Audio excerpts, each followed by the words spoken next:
inauguré officiellement. Voilà. Bravo.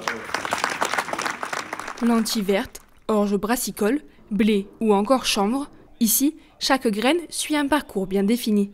À son arrivée, elle est analysée en laboratoire avant d'être vidée dans une fosse de réception. Si elle est humide, direction le séchoir, avant de passer au nettoyeur et d'être stockée dans une cellule adaptée. Les graines passent ensuite par l'étape du triage alimentaire, effectué par 6 machines différentes. Au total, c'est un parcours d'1h30 qui attend les produits.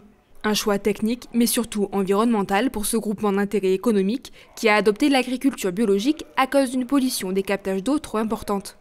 Pour lutter contre les produits phytosanitaires, cette décision était la solution la plus durable. C'est des installations qui permettent d'amener des graines à des normes de qualité qui sont alimentaires. C'est-à-dire qu'on retire vraiment toutes les impuretés de façon à ce qu'elles soient comestibles directement quand elles sortent d'ici. Par exemple, des lentilles qui arrivent brutes du champ, une fois qu'elles ressortent d'ici, on peut les mettre en sachet et les consommer. La région a accompagné le développement de ce site.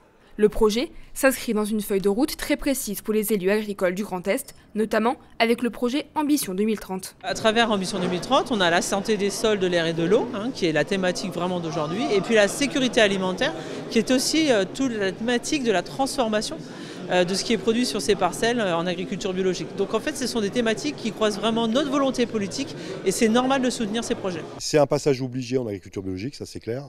Après, pour reprendre les mots du président de la Chambre d'agriculture, qui disait tout à l'heure que finalement, on est aujourd'hui des bêta-testeurs de l'agriculture de demain, parce qu'on sait très bien que l'utilisation de produits phytosanitaires va baisser de plus en plus.